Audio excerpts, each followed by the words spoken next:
It was one of those Kentucky summers that people still talk about. Hot enough to make the asphalt shimmer, quiet enough that you could hear cicadas half a mile away. The kind of summer when kids disappeared into the hills with fishing poles and never checked the time. But for the Larkins family, July of 1986 would never fade into nostalgia. It would become the season that swallowed 5 of their children whole. The Larkins siblings, Rachel, 19, David, 17, twins Emma and Eli, 14, and little Matthew, just 9, lived on a farm about 7 miles outside Manchester, in Clay County. They were close, the sort of siblings who still spent weekends together, even as the older ones began talking about college and jobs. On July 12th, they borrowed their father's old blue Chevy pickup to explore a place they had heard about all summer, the Merritt farmhouse, abandoned for decades, sitting half-collapsed at the end of a forgotten dirt road. Locals said the family who once lived there, the Merritts, vanished in the 50s without explanation. Teenagers told stories about lights in the windows and screams from the fields. To the Larkins kids, it sounded like the perfect Saturday adventure. Around noon, a neighbor named Alma Greer saw the pickup rumble past her front porch, kicking up a trail of dust. She waved, and David leaned out the driver's window to wave back. They were laughing, windows down, radio blaring something from WCTT-AM. A fleeting, ordinary moment that would later loop endlessly in Alma's mind.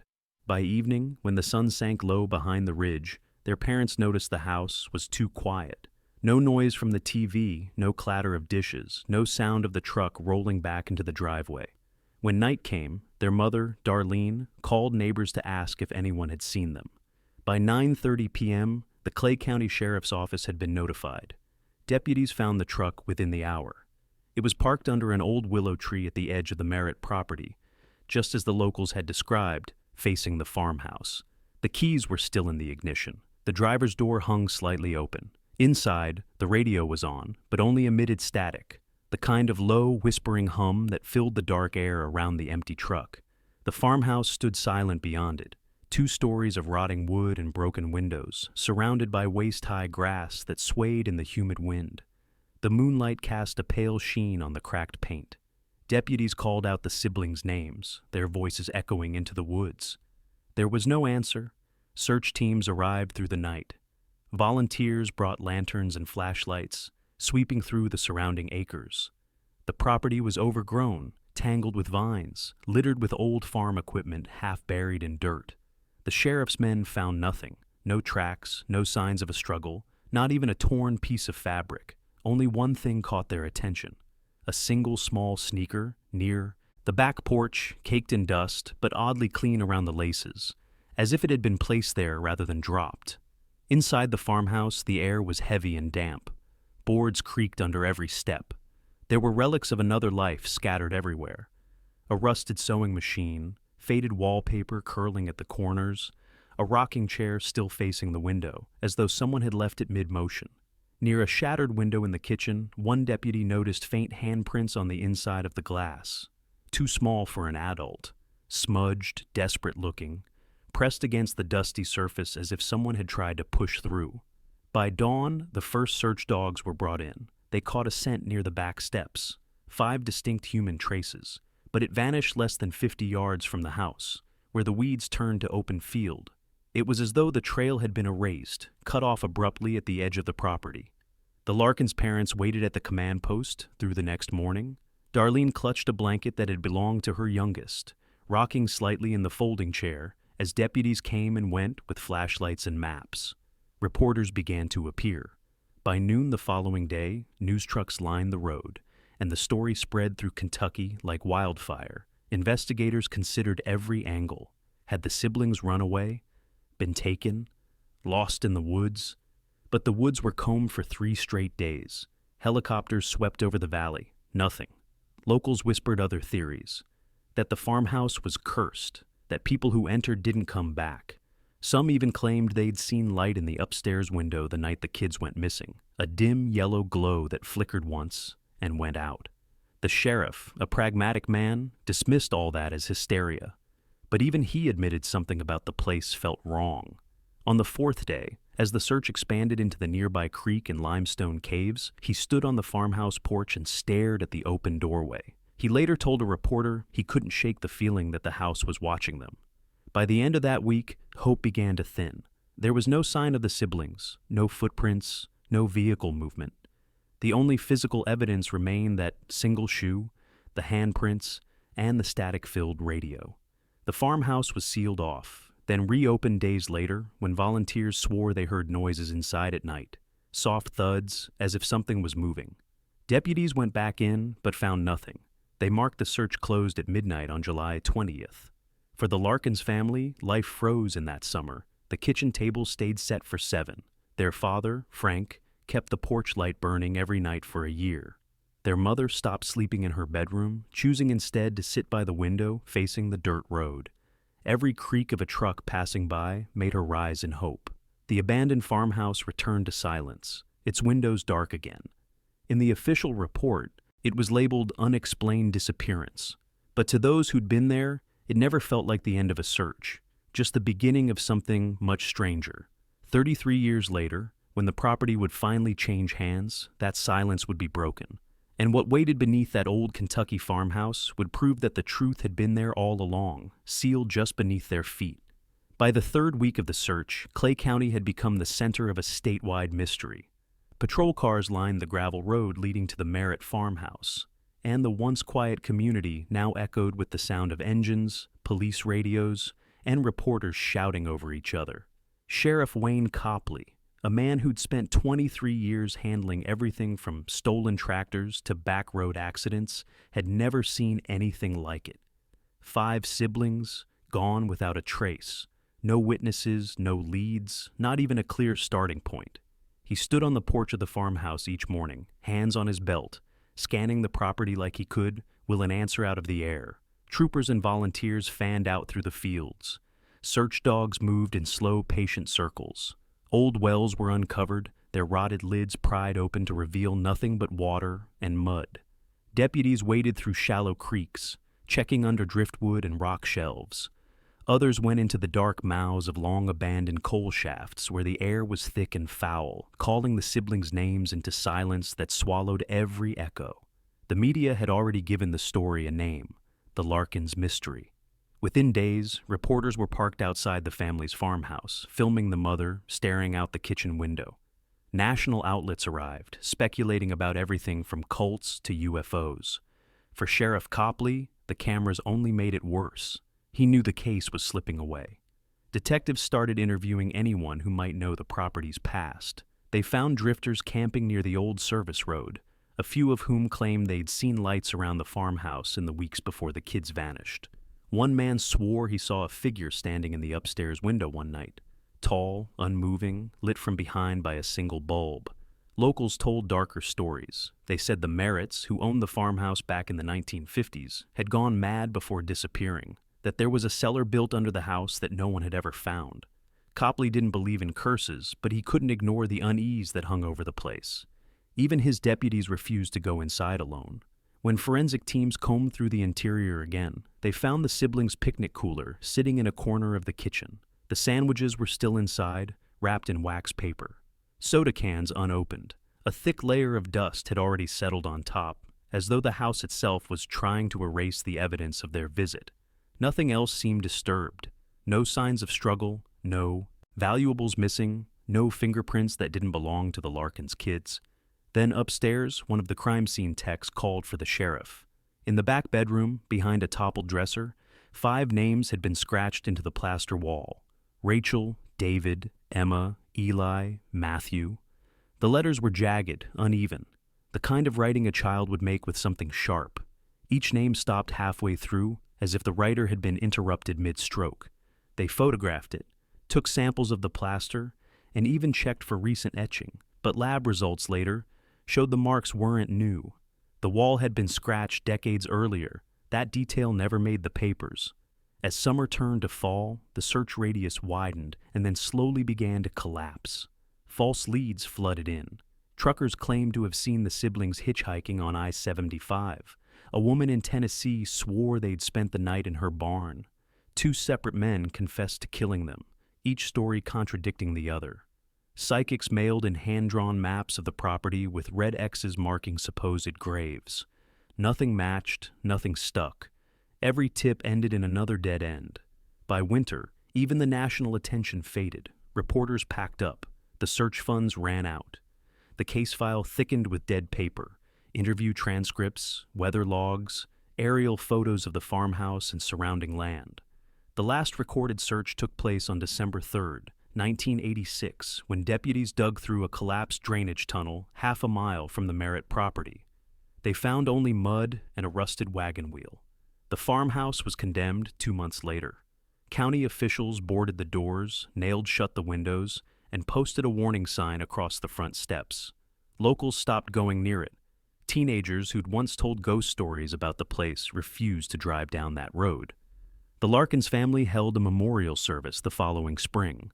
No coffins, no remains, just framed photos on the church altar. Their father stood beside the pulpit, silent. Their mother couldn't finish her eulogy. Afterward, they left Clay County for good, selling what little they owned and moving north to live near relatives in Ohio. The sheriff kept the case file on his desk until 1989, reopening it twice on anniversaries, hoping that maybe a body or a clue would turn up. It never did. He spent one last evening at the farmhouse that fall, walking through the empty rooms with a flashlight. Dust floated in the beam like mist. The air smelled of earth and mildew. In the back bedroom, he stopped where the 5 names were still faintly visible under the peeling paint. He stood there for a long time before locking the door and stepping back onto the porch. He turned the key, sealed the house again, and slid the file into his coat. That door wouldn't be opened again for more than 3 decades. And when it finally was, the truth waiting behind it would prove that the silence of that farmhouse hadn't been empty at all. It had been holding something. For nearly 3 decades, the Merritt farmhouse stood in silence, its windows clouded over with dust, its roof sagging a little more each year. Seasons passed around it, winters that iced the porch steps, humid summers where vines crawled up the siding and disappeared into the attic. The house seemed to breathe in the quiet, as though it had learned to hold its secrets. By the early 90s, the Larkins family was long gone, living in Ohio, trying to rebuild lives that no longer felt whole. Back in Clay County, the story had already shifted from fact to rumor. People said the farmhouse was cursed. Some said it was haunted. Others said it was simply unlucky land, the kind where things went missing, and time stopped paying attention. Teenagers dared each other to go inside. They called it the sleeping house. They'd park at the end of the road, sneak through the fence, and stand under the porch whispering bets about who'd make it to the 2nd floor. Most never did. Those who did claimed they heard faint noises, a door closing on its own, the creak of footsteps upstairs. But what they remembered most was the smell. They said it was earthy, like wet soil and old rot, as if something had been buried beneath the floor.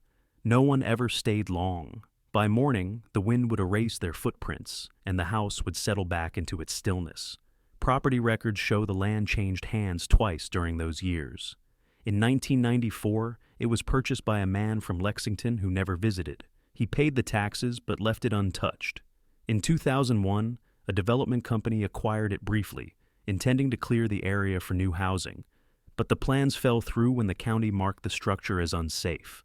Paperwork shows multiple requests for demolition that were never approved. No one could agree who actually owned the land by the mid-2000s.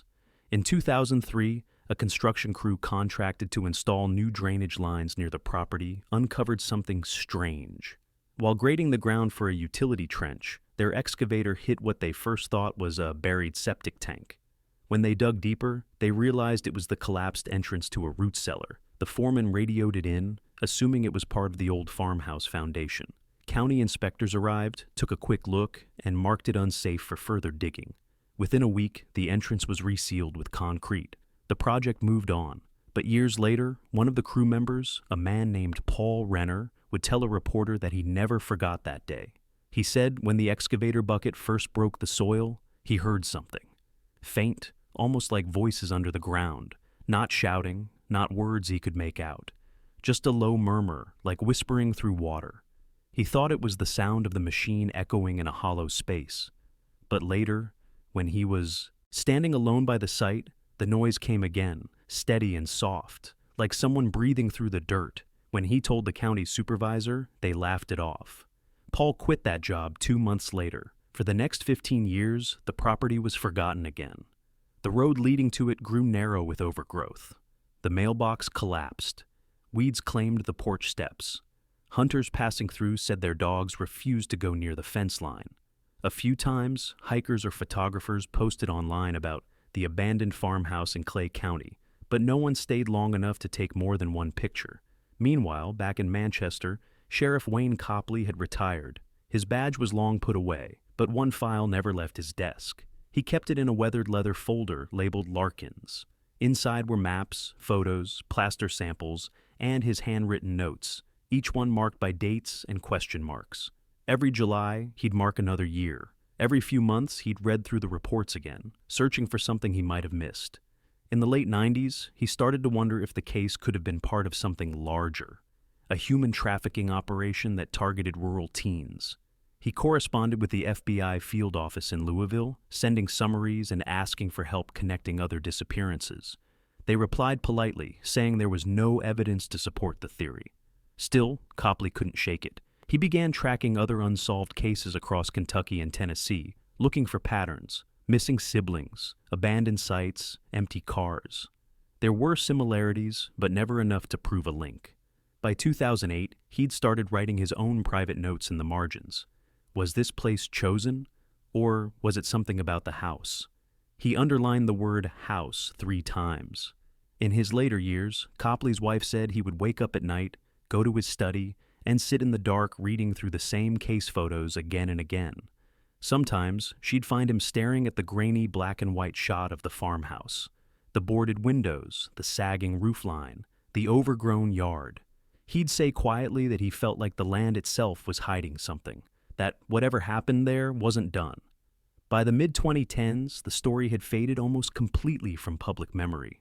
The older generation still remembered the search, the missing truck, the sheriff's flashlight in the field. But to younger locals, the Larkins case was just another small-town legend, a story you told to scare new kids or to explain the strange stillness that seemed to linger down that road. There were occasional sparks of interest, a podcast episode, a true crime blog post, a mention on an online forum.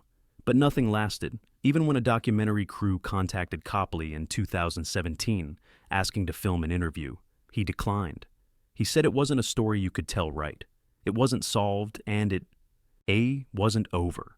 In those years of silence, nature began to reclaim everything. Ivy wrapped around the porch posts. A tree grew through the back fence. Rain pooled in the foundation, seeping into the earth below. The farmhouse, once bright white, turned gray, then brown, blending into the hillside as if it were being absorbed. It became invisible, not gone, just waiting. When the property was finally listed for sale again in 2018, it drew little attention. Just a few lines in the county database, an address, and an old photograph taken from the road. But that single listing, unnoticed by almost everyone, would soon pull the past back to the surface. And when the new owners finally stepped inside, for the first time in more than 30 years, they would find that the house had not been empty at all. It had been keeping something buried, something that had been waiting for someone to listen. By late 2018, the old Merritt farmhouse had become nothing more than a local relic, a collapsed roofline hidden behind trees and rumor. When Rachel and Thomas Alden signed the purchase papers that October, they saw potential where everyone else saw ghosts. They were in their early 30s, both from Lexington, both trying to start over. He'd left his job in insurance. She was a former school teacher with a small inheritance and a dream of opening a country bed and breakfast. The listing photos showed sunlight spilling through cracked windows, vines curling through the doorway, a fireplace that could be beautiful again. The price was a fraction of what the land was worth. They heard the stories, of course. 5 children who vanished in the 80s, the locals who swore the house was cursed. But to them, it sounded like folklore. Every small town had one. Something about the way people tell old tragedies until they become campfire tales. The first few weeks of renovation went smoothly. They replaced the roof, hauled out broken furniture, and tore down a wall between the kitchen and dining room. By early November, they had power running again and stayed overnight for the first time. That's when the house began to change. It started with the smell. Every morning, the air filled with a faint odor of rot, earthy and damp, strongest near the kitchen. They checked under the floorboards, the plumbing, even the septic line, but found nothing. Then small things began to disappear. A hammer left by the porch vanished overnight. A box of nails they had unpacked in the pantry was gone the next day. Thomas assumed it was raccoons or neighbors messing around, but Rachel felt watched. She started locking the doors during the day. Their dog, a golden retriever named Scout, refused to go near the basement stairs. Whenever they opened the door, he'd back away, growling softly at the dark. Once, he barked so violently that Thomas had to drag him out into the yard. From that point on, the basement door stayed closed. By Thanksgiving, the couple had learned to ignore most of it. Until the morning, Rachel noticed a section of the kitchen floor that sounded hollow when she walked over it. She pressed her foot down, a muted echo. Thomas thought it was just a loose plank, but curiosity got the better of them. That afternoon, they pried it open. Beneath the board was concrete, uneven and gray, and in the center of it, a small circular outline, a sealed hatch. They stared at it in silence. It didn't match any blueprint, and it wasn't mentioned in the county property records. Thomas thought it might be an old storm shelter, sealed after decades of disuse. They left it for a few days, uncertain what to do. But by the end of the week, curiosity outweighed caution. He borrowed a masonry saw and began chipping away at the edge. It took hours. The concrete was thick and old, mixed with stones. When the final layer cracked open, the air that escaped was dense, stale, and cold. They covered their mouths instinctively. Beneath the hatch was a narrow staircase descending into darkness. Limestone walls lined the passage, slick with condensation. Rachel wanted to stop there, but Thomas climbed down halfway with a flashlight. The beam caught old shelves, cobwebs, and what looked like glass jars covered in decades of grime. He came back up quickly, pale and shaking, saying it was just a cellar. But something about the smell, the closeness of the air, unsettled him. They called the county office the next day to report it. Inspectors arrived within 48 hours. The couple expected a citation, maybe a note about structural hazards. Instead, the inspectors decided to enter the space. When they came back up, their faces were ashen. The officials said they'd found the remnants of a hidden root cellar. But it wasn't like any normal cellar. The limestone walls bore faint scratches. The floor showed signs of disturbance. And there, scattered near the back corner, were 5 small personal items, half buried under dust and soil. A silver necklace with a cracked pendant, a pair of round glasses, a rusted belt buckle, a child's watch frozen at 3:17, and a single shoe. The items were carefully collected and logged as historical artifacts pending verification. But Rachel couldn't sleep that night. She remembered the missing children story and how the number, 5, matched exactly. 2 days later, state police contacted the couple. The items were being sent for forensic testing. They weren't allowed back into the cellar until the investigation was complete. Weeks passed. Winter came early that year. The farmhouse sat quiet again, police tape across the porch. Thomas and Rachel stayed with family in Lexington, waiting for the results. Then, in mid-January 2019, they received a call from a state investigator asking them to come in for a formal statement. The DNA tests were partial, but conclusive enough to suggest a connection. 3 of the 5 items contained trace genetic material matching the Larkins family, the same siblings who had disappeared from that property 33 years earlier. Rachel said later that she didn't remember much of what was said after that moment. Only the investigator's tone, calm but heavy, and the sound of a pen scratching notes onto paper. She and Thomas sat in silence on the drive home, realizing that what they'd uncovered wasn't history. It was the evidence of something that had waited beneath their feet the entire time. News spread quickly through Clay County. For the first time in decades, the Larkins name returned to the front page. Former Sheriff Wayne Copley, now in his 80s, was interviewed from his home. He said he wasn't surprised. He'd always known that house was holding on to something. In the weeks that followed, the property became an active crime scene. The hatch was widened, ground-penetrating radar brought in, and for the first time since 1986, the investigation was officially reopened. Rachel and Thomas never went back. They sold the property before spring, telling friends they wanted nothing more to do with it. But years later, When asked about those months, Rachel said she could still remember the sound that came from beneath the floor that day. Not a creak, not a hollow echo. She said it sounded like the house exhaled. And what the investigators would find next would prove she wasn't imagining it, because what lay beneath that cellar would finally explain what happened to the 5 Larkin siblings all those years ago. Every case on this channel isn't just a story. It's weeks of digging through records, verifying facts, and piecing together real lives that were lost. Each episode takes nearly 15 days of research and long nights chasing the truth. We do this because these stories matter, and someone out there still deserves to be remembered. If you want us to keep uncovering the truth behind these mysteries, please take a second to like, subscribe, and tell us in the comments which part of today's case hit you the hardest.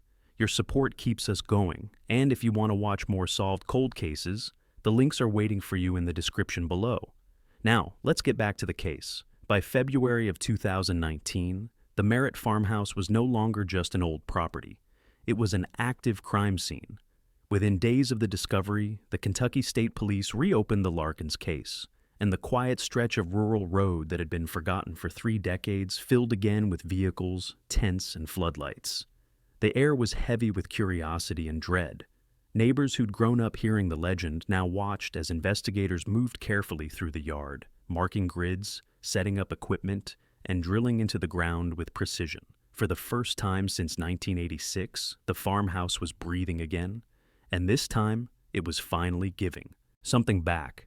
A forensic excavation team arrived from Frankfurt, joined by crime scene analysts and an archaeologist specializing in historic structures.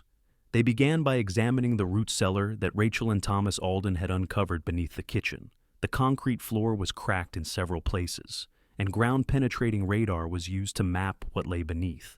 The results came back within hours, a hollow void roughly 8 feet deeper than the known cellar, a second chamber. The following morning, excavation began. Layers of compacted earth and limestone were removed by hand, revealing a narrow opening leading into a deeper chamber sealed by collapsed debris. The air was thick, stale, and cold. Once the passage was cleared enough for entry, a forensics officer descended with a respirator and a light. Within minutes, he called up quietly to the surface team. What he had found wasn't just empty space. It was a burial. At the far end of the lower chamber were 5 distinct forms, arranged close together, as though they had been huddled in fear or seeking warmth. The bones were fragile but largely intact. One of the smaller skeletons still wore a shoe that matched the one recovered from the farmhouse porch in 1986. Next to another lay a small wristwatch, stopped at the same time, shown on the one found months earlier above ground. When the medical examiner arrived, the scene was photographed and carefully documented. Soil samples were taken. The chamber showed evidence of collapse, suggesting the siblings may have fallen or been trapped when the structure gave way. But as more data came in, the theory of an accident began to falter. The forensic report showed something troubling. Trace amounts of carbon monoxide were detected in the soil and on the bone surfaces, suggesting suffocation, not trauma. And while the chamber had caved in, the way the debris was arranged implied it hadn't fallen naturally. It looked like it had been sealed. Investigators also noticed details that didn't fit the accident narrative. The inside of the cellar door, the one that separated the upper and lower chambers, had a rusted padlock mechanism bolted on the inside. It was an odd design, one that could only be locked by someone within. But on the doorframe, the screws were bent inward, as if the lock had been forced shut from the outside. On the limestone walls, under a thin layer of dirt and time, were faint claw marks, fingernail grooves, hundreds of them. The press wasn't told right away. Officially, the case was still under analysis. But behind the scenes, detectives began digging into old property records and archives, tracing the history of the Merritt family. What they found deepened the mystery. In the Clay County Historical Archives, there was a record from 1952, an inspection report filed by a deputy regarding unfounded complaints of noise from below the floorboards. It was filed by a man named Harold Merritt, the farmhouse's last recorded owner. His family had vanished just 4 years later, leaving behind a house filled with their belongings and a cryptic note found in a desk drawer. We couldn't stand the sounds anymore.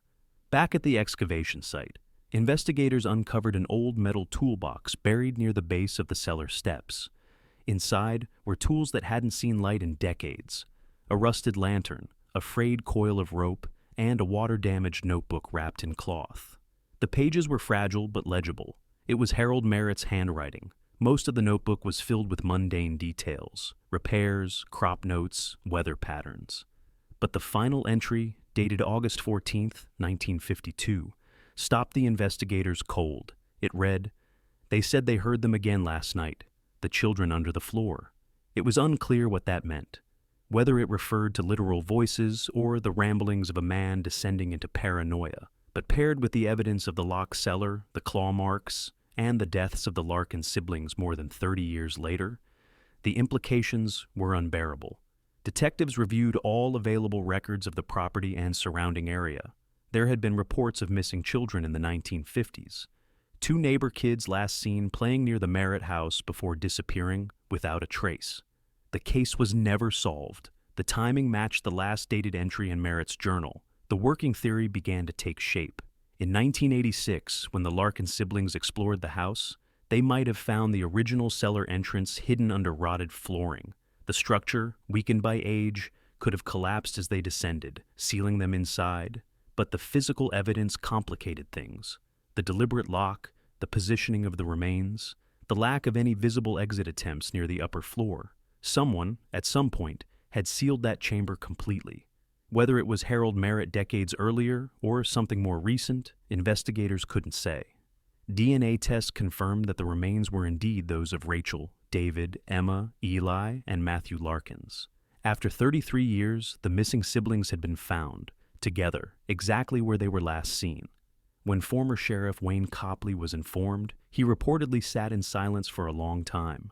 He later told a reporter that the hardest part wasn't the discovery. It was knowing they had been there the whole time, buried beneath the same dirt they had walked over during the search in 1986.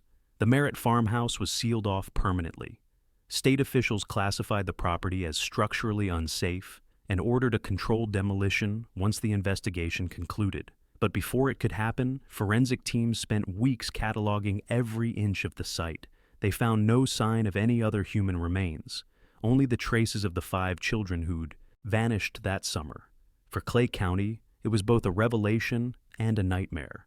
Closure, yes, but of the kind that left no comfort. Forensic analysts believe the siblings may have survived for several hours, possibly longer, before the air turned toxic. One expert noted that the positioning of their bodies suggested they had been awake and conscious until the end, clinging to one another in the dark. When the official report was released, it listed the cause of death as accidental entrapment and asphyxiation. But investigators quietly admitted the evidence pointed to something more deliberate, something they could never quite prove. The final physical piece of the case, Harold Merritt's notebook, was archived by the state police. On the inside cover, faint and almost illegible, someone had written in pencil, "Don't dig." That phrase lingered with everyone who read it, because for more than 30 years, no one had. And when they finally did, what they uncovered wasn't just the truth about the Larkin siblings. It was the proof that the land itself had been keeping secrets long before they ever arrived. And just when investigators thought they had reached the end of the mystery, one final discovery, buried deep in the Merritt family history, would reveal that this wasn't the first time the farmhouse had taken lives. By May of 2019, the case that had haunted Clay County for more than 3 decades finally had a conclusion. DNA confirmed what everyone already suspected. The remains found beneath the Merritt farmhouse belonged to the 5 missing Larkin siblings. Their identities were verified through mitochondrial samples taken from surviving relatives. For the first time since that summer in 1986, there were no more theories, no more search parties, no more false hope, only names, dates, and silence. The announcement came quietly. There were no press conferences, no televised statements, just a short release from the Kentucky State Police declaring the case officially closed. The tone was subdued. Closure, they said, after 33 years of speculation. For the Larkins' remaining family, it was bittersweet. They finally had answers, but the truth came with the weight of everything that had been lost in the waiting. Locals who had grown up hearing the legend reacted with disbelief. Some refused to accept the findings, insisting there had to be more to it, that something darker was still buried beneath the explanations. Others were just relieved it was over.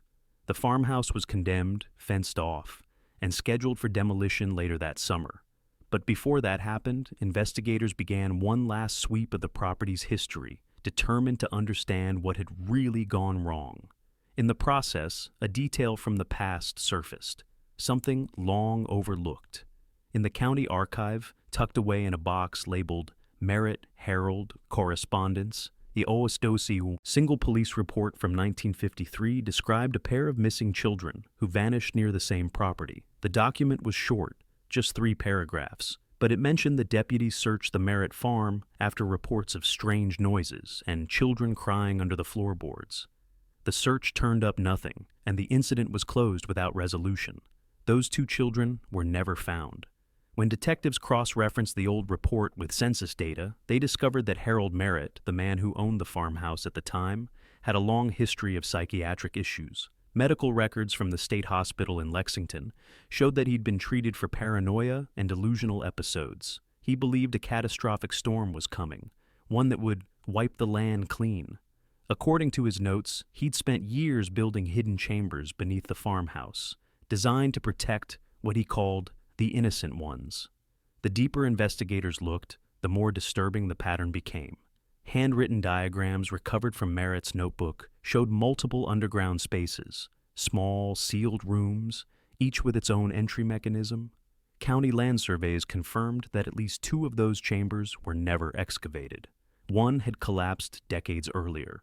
Another might have been filled in intentionally. The picture that emerged was grim. Harold Merritt's paranoia had driven him to madness.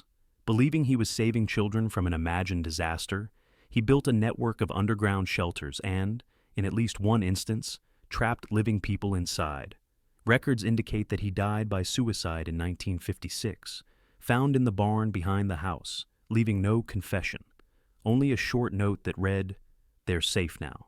Forensic engineers later concluded that when the Larkin siblings entered the farmhouse in 1986, they likely stepped onto a weakened section of flooring above one of those chambers. The wood collapsed, dropping them into the same space Merritt had built 30 years earlier. The trapdoor mechanism, a counterweight system originally designed to seal the shelter, had rusted but was still functional. When the siblings fell through, the hatch closed automatically, locking them in. The structure's old limestone walls and the heavy earth above prevented any sound from escaping.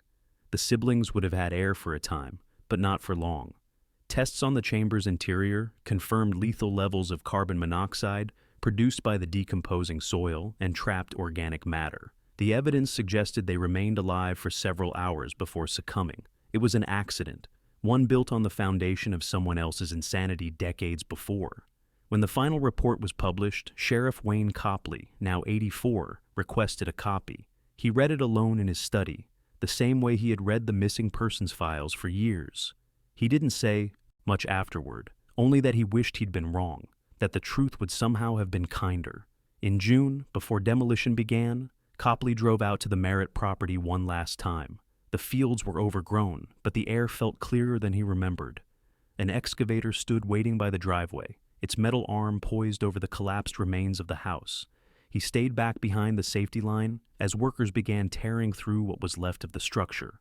As the foundation cracked open, light spilled into the exposed cellar for the first time in 33 years.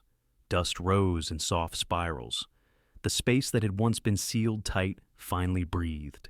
Standing there, the old sheriff thought about all the nights he'd stood on that same porch with a flashlight, convinced the answers were just beyond reach.